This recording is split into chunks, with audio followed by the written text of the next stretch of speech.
Hello and welcome to Nutshell Recaps.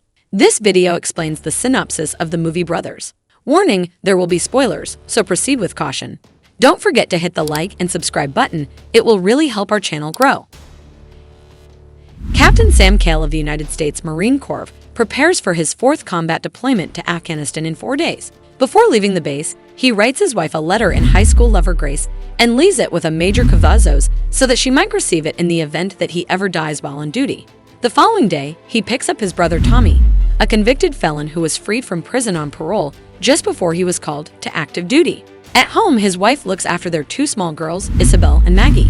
After a brief reunion, Tommy puts Sam and his family off at a nearby pawn store and makes hotel reservations before heading to a family meal with his parents, Hank and Elsie, and Sam's family. He knocks on the door with flowers for Grace in the evening and is greeted by Maggie, who admits that her mother does not like him. They all sit down to dinner, and everything seems to be going well until Hank, who had previously felt neutral about him, makes veiled remarks about how superior Sam is to him. As everyone at the table is contemplating what has transpired, tension increases as he brings up a topic concerning incarceration that irritates his son to the point where he slams the table. Hank then exits in disgust. Later on October 12, 2007, the day of the Afghanistan tour, Tommy urges Sam to use caution while performing his duties. Sam is flying his Black Hawk chopper back to the landing zone by the afternoon with his crew when, out of nowhere, they are shot down in Helmand province. Following the U.S. government's declaration that his crew was killed in action, the fate of the remaining soldiers is uncertain as several soldiers fall into the water. Grace is interrupted in the middle of her bath to meet the men downstairs, and she immediately breaks down when the two troops from the U.S. Marine Corps arrive at Sam's house to deliver the tragic news. In order to deal with her anguish after hearing what she did later that night, she watches home movies of her spouse with the kids. Tommy unexpectedly stops by her house to return Sam's truck and explains that his brother allows him borrow the automobile whenever he wants, while she makes an attempt to call his cell phone in the hopes that he would answer. When she informs him that Sam has passed away, he reacts angrily because no one has called him and throws the keys to the ground. After receiving compassion from his mother, he next rides by his parents' house and sits outside the stairs, attempting to make sense of the terrible news. On the day of Sam's funeral, his dad offers him a drink, but he ignores it. His dad is also grieving. Grace tries to assist her kids in getting ready and hugs Maggie because she is too upset to be dressed appropriately. Later, Major Cavazos offers his condolences to his dead comrade in arms and presents Grace with the letter Sam had written to her days earlier. After the service, Hank keeps drinking to forget his troubles and tries to drive the family home while intoxicated, but Tommy stops him. He criticizes him for his lifestyle decisions, and Tommy accuses him of pressuring Sam to enlist in the Marines because of his service in the Vietnam War. Tensions rise as a result. Sam and Private Joe Willis are the only survivors of the disaster, but Taliban insurgents capture them as they flee when Elsie breaks up their fight. This is unknown to everyone back home. The two soldiers are captured after having traveled several kilometers over the desert, dragged into a pit hole, and held there until they see a rescue chopper and attempt to flee by slamming a wooden barricade. One of the Taliban fighters in the pit hole hears gunfire and pokes his rifle through to order the others to stop. Sam warns the private not to reveal anything to the Taliban one day because he knows they would soon be subjected to interrogation. Joe flips out and says they would starve them to make them talk, or they might even kill them right there and then. The two men watch the killing of a local man who was pleading for forgiveness through a translator. After talking it out, the local bandits are freed from the pit hole and brought before their head Yusuf, while another member of the Taliban is filming. Yusuf warns them that they are not wanted in Afghanistan and forces them to record a message critical of the U.S. administration. However, when they refuse, he drives them into a tunnel.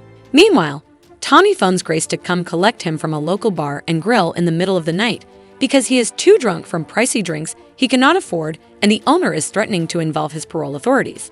Though a bit exasperated over his behavior, she drives to the bar anyway and pays his debt of $47. The following day, after crashing on the couch, he wakes up to see the kids making some pancakes to cheer their grieving mom.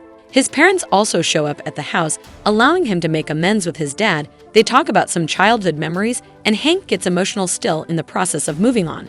Tommy makes an effort to make amends the next day by getting some workers to renovate Grace's kitchen. She appreciates the thoughtful gift and offers the employees something to drink after Elsie looks after her, much to her surprise, but she is annoyed that she was not notified previously. Grace goes back to bed, but later feels the need to see how the remodeling of the downstairs is coming along. She observes Isabel and Maggie working on the wall with her Uncle Tommy as they attempt to form a small bond by talking about Sam. She recognizes that this is a wonderful approach to support her girls in adjusting to the loss. Maddie accidentally spills the tray on a worker as she reaches for the ladder. Owen is first outraged because the white paint covered his brand new slacks, but after she apologizes, he backs down. The men then start to make fun of him as Grace gets him a clean shirt from Sam's closet. Later, she offers Owen the entirety of Sam's old wardrobe as they relax with some beer and chat a little. Tommy persuades him to accept everything after catching a glimpse of an obviously distraught Grace, who is strongly reminded of Sam. Elsewhere, Sam is escorted to witness Private Joe, whom the guys pin down and stab with flaming coal, while he is tied up on a pole in the Taliban camp in the Thorn Water at daybreak. Even when he is being severely chastised, Sam yells, pleading with the private not to reveal anything. Unfortunately, later that evening, the translator gives him a video of Joe declaring that they made a mistake by taking back Afghanistan because it belongs to its people. He declares his affection for his wife and son before concluding the letter. With the kitchen entirely repaired, Tommy and his nieces surprise Grace for her birthday with some family and friends, and Sam is threatening to do the same thing because they are aware that he has 2 kids who are in the United States. Elsie and Tommy light up her cake as she opens gifts, and the group sings Happy Birthday as she is very moved by their efforts to make her happy without Sam. The next day, she takes Tommy and the kids to an ice skating rink where they all have a great time playing on the ice. Isabel admits to her uncle that she is envious of Maggie for getting all the attention, but he advises her not to feel that way because he has never liked being compared to his brother. After some time, Tommy summons the confidence to confront the bank teller who was the target of his attempted robbery. He describes the situation with elegance, telling her that he regrets that he nearly shot her and that the ordeal left her terrified. The woman appeared appreciative of his kindness and exhaled a sigh of relief before offering to help him open a bank account.